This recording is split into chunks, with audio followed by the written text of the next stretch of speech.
We're stepping into some deeply complex territory today. Yeah, we really are. So our focus is an essay by the writer Lev Nemotin, and it was published on his platform Uncompressed Thinking. If you aren't familiar with his channel, it's a space dedicated to exploring the really profound, often unspoken strategic questions that kind of sit quietly beneath our loud, everyday policy debates. Right, and it requires, a certain kind of patience to read his work. He isn't really interested in the news cycle of the day. Hmm. He's interested in the tectonic plates moving underneath that news cycle. Which perfectly brings us to the mission for this deep dive. I want to be super clear up front. This is not a partisan takedown. Exactly. We are not here to argue against individual politicians or, litigate the legacy of specific administrations. Instead, we're taking a measured, reflective look at a much larger phenomenon. Yeah, we're examining how nations interpret their adversaries. Right. And how those interpretations, whether they're accurate or just profoundly flawed, how they shape the course of global history.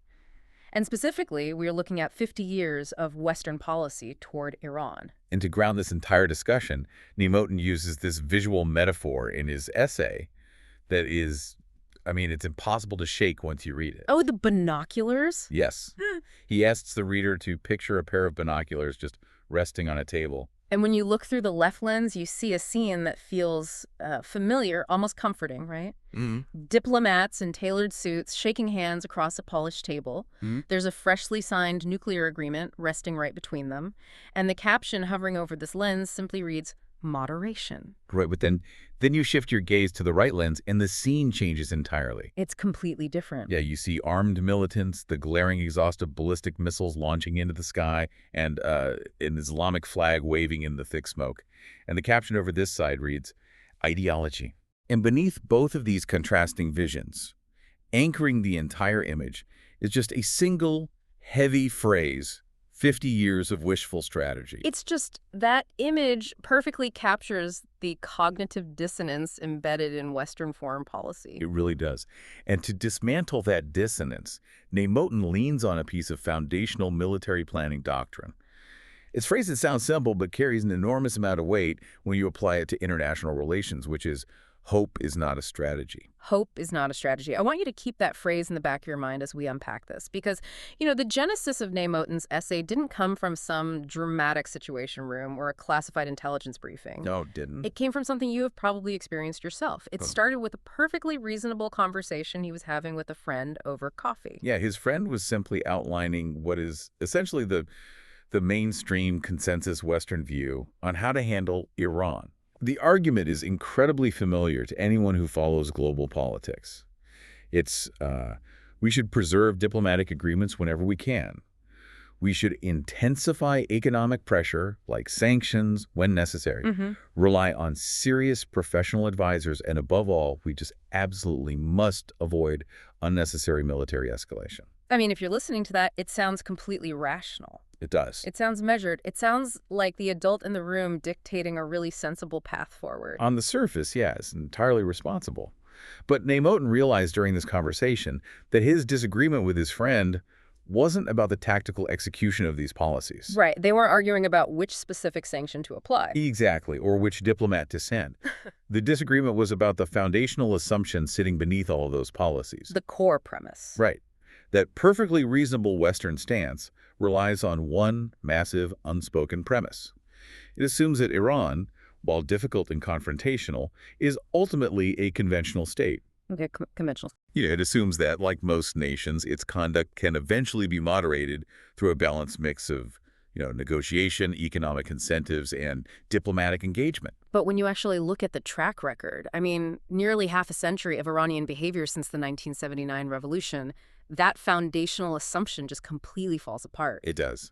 For 50 years, we have not seen a regime gradually moderating its behavior or integrating into the international system. Not at all. What we see instead is an unbroken pattern. We see a regime characterized by intense ideological rigidity, highly militarized governance, and a consistent, enduring hostility toward the democratic West. Right.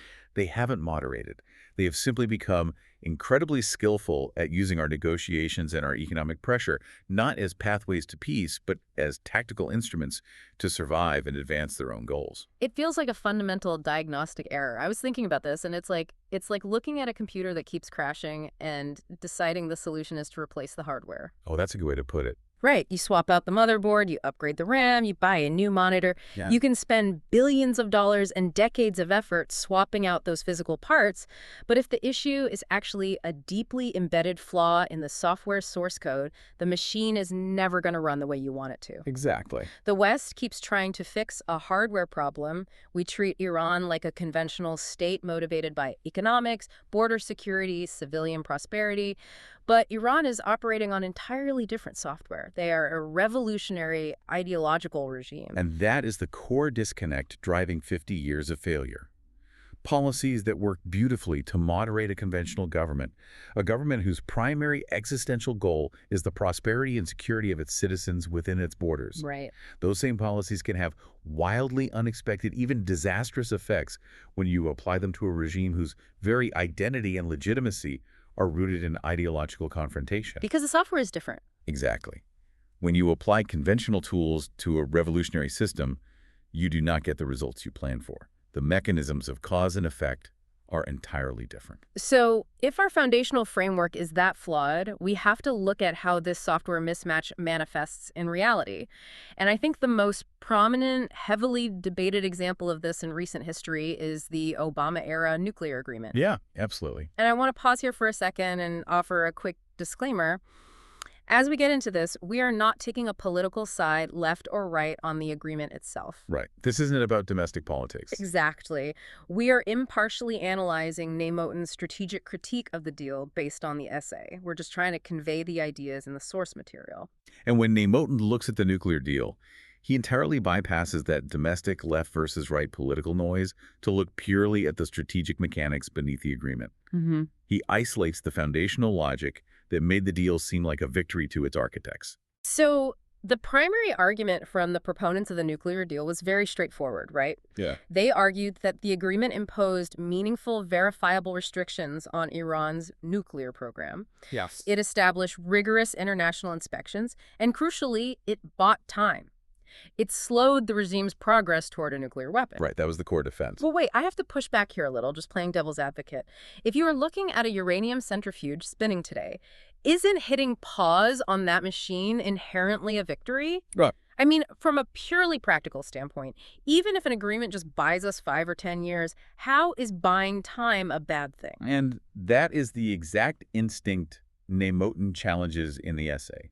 Time in strategic affairs is rarely a neutral blank canvas. Okay. You also have to ask the mechanical question, who is ultimately benefiting from the passage of that time?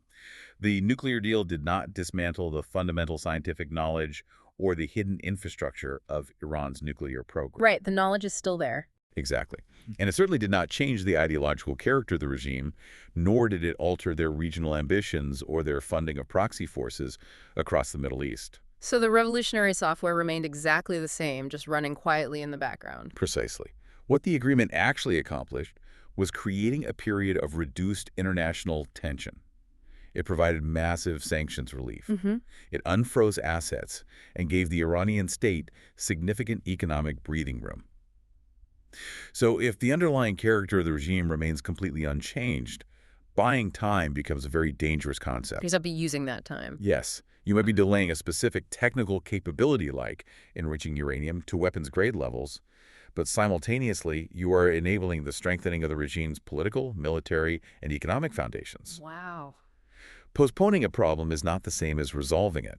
If you postpone a crisis while actively allowing your adversary to grow stronger and more entrenched in other areas, you're actively making the eventual reckoning much worse. Okay, so if diplomatic moderation, the carrot, so to speak, is just allowing a revolutionary regime to catch its breath and fund its proxies, we have to evaluate the other primary tool the West uses. The stick. Right, the stick. Economic sanctions. If diplomacy just gives them a water break, we have to ask a deeply uncomfortable question about our own methods. Why hasn't decades of severe economic pressure forced the regime to change its behavior? Well, we have to look at the conventional mechanism of sanctions. The theory relies on a very rational democratic chain of logic. Right. If you impose severe economic hardship on a government, you create internal stress.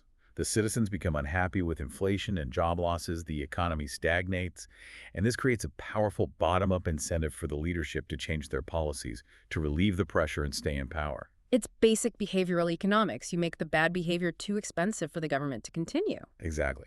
But Neymotin points out that this logic only holds true for leaders who actually depend on economic performance and public approval to maintain their authority. Oh, right. It works perfectly on conventional states, where leaders fear being voted out or overthrown by a middle class that just wants stability. But Iran isn't that. No. The mechanism completely breaks down when you apply it to a regime whose entire legitimacy is grounded in theology, domestic repression, and active, glorious resistance to external pressure. I was thinking about this earlier, and it's like trying to punish a marathon runner by making them sweat. Oh, they like that. Right. If you take a normal person who just wants to sit on the couch and watch television and you force them to run 10 miles in the heat, they will hate it. They will do whatever you want to make it stop. Yeah, they'll surrender immediately. But a marathon runner, sweating is proof that they are doing what they are meant to do. The resistance, the struggle, the endurance, that is their core identity. Yes. For this regime, enduring Western sanctions is a badge of ideological purity. The sanctions are just making it slightly harder for them to buy new shoes. It's not going to make them quit the race. That is a brilliant way to frame it, because the regime actively weaponizes that economic suffering. It is not viewed internally as a policy failure.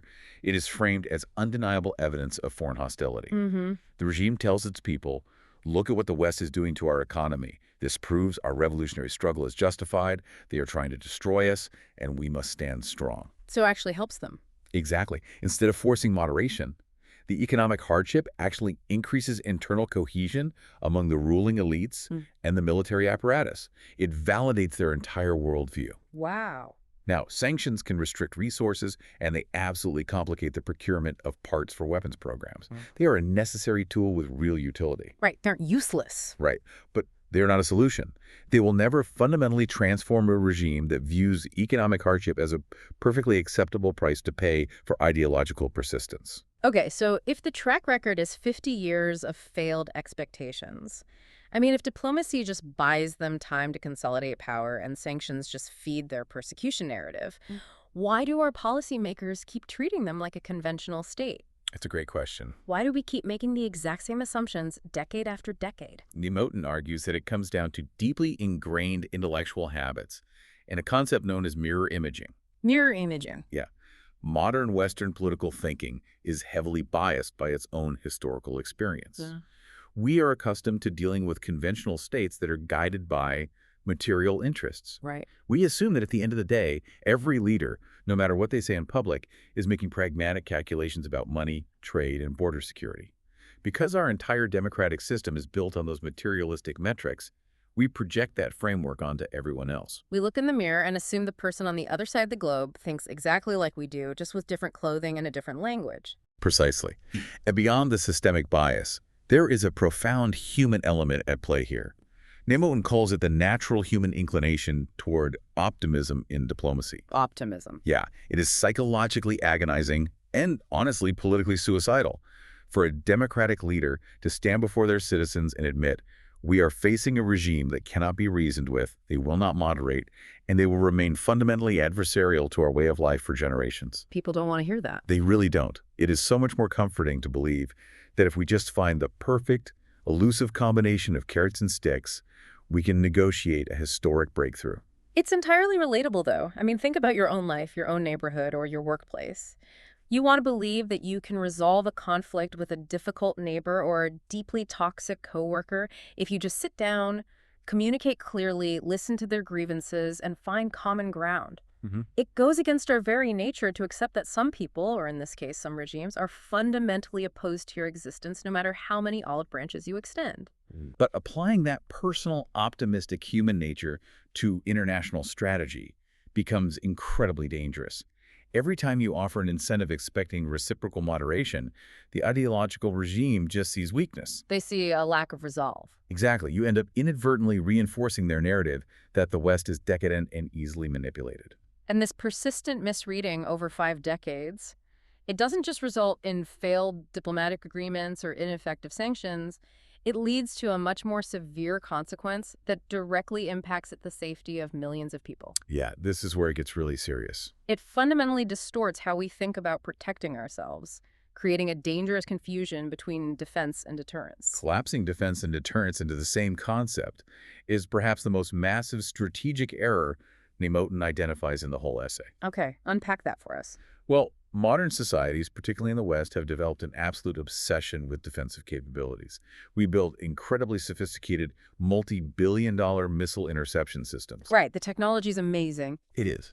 We develop advanced protective technology, early warning radars, elaborate damage mitigation protocols. And because we possess this miraculous technology, we develop a deeply false sense of security. We convince ourselves that we are safe simply because we have a shield. But hold on, I have to ask. If a society gets incredibly good at intercepting missiles, if they can shoot down 99% of incoming rockets, keeping their cities functioning and saving thousands of civilian lives, isn't that a massive strategic win? It seems like it, right? Yeah. How can having a nearly perfect, technologically advanced shield be considered a problem? It is a profound win for survival in that specific moment. Defense limits damage, and in any conflict, saving civilian lives is always the paramount moral objective. Right. But Nemotin emphasizes a crucial distinction.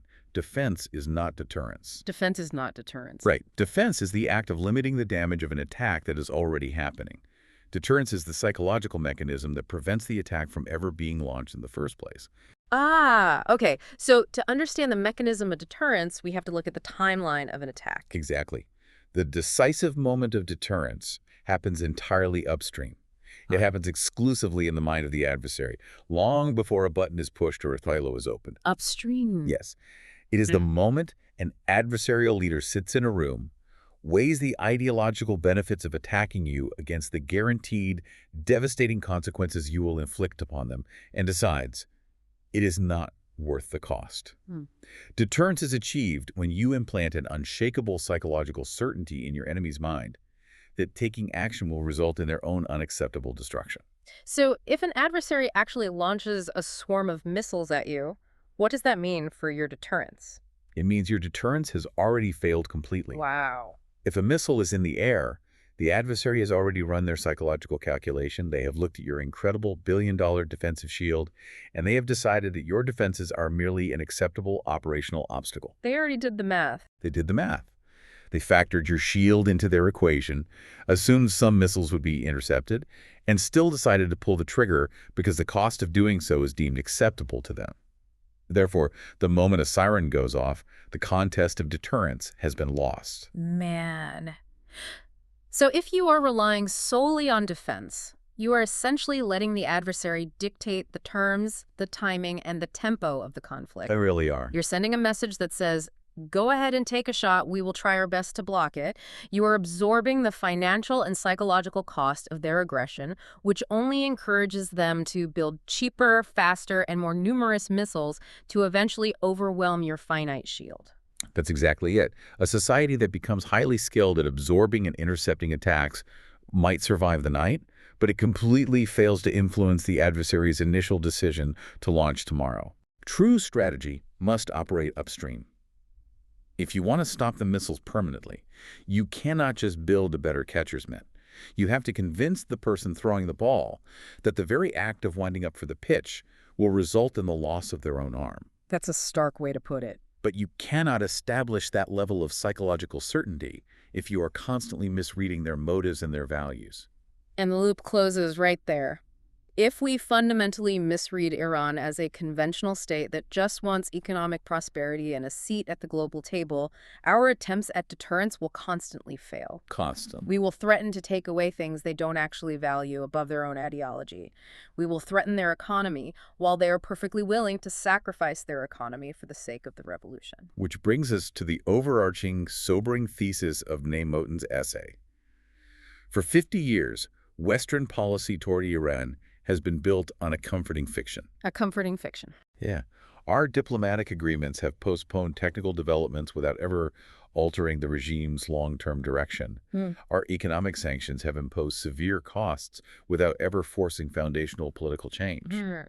And our willingness to negotiate has been routinely used against us as a tactical delay. Neymotin's demanding that we stop building policies for the Iran we hope will eventually exist. We have to start dealing with the Iran that actually exists. The Iran that has demonstrated exactly who they are continuously, without deviation, for half a century. And achieving that kind of strategic clarity requires us to look at reality with a calm, unblinking intensity. It requires policymakers to strip away their own psychological biases, to abandon mere imaging, and to let go of the desperate wishful thinking that has characterized generations of diplomacy. It is deeply uncomfortable to accept that an adversary cannot be reasoned with, but it is the only way to build a policy rooted in reality. It's heavy, but it's necessary. And we want to leave you with a final thought to mull over as you go about your day. If true deterrence relies entirely on convincing an adversary that they will lose what they value most, and we are facing a regime that values its ideological survival above the prosperity of its own citizens, what exactly does the West have to hold at risk? That's the real question. More importantly, consider the structure of our own societies. Democracies are built on change. We have election cycles every 4 years, shifting administrations, and constantly evolving foreign policy priorities. How does a democratic system, which by its very nature constantly changes its mind, project the kind of permanent, unified generational threat required to deter an adversary that is fighting a forever That's revolution? a massive challenge. Picture those binoculars resting on the table one last time. Through the left lens, the comforting diplomatic illusion of moderation. Through the right lens, the hard militarized reality of ideology. For 50 years, we've been desperately trying to force the world to look through the left lens. Perhaps it is finally time to acknowledge what we have been seeing through the right.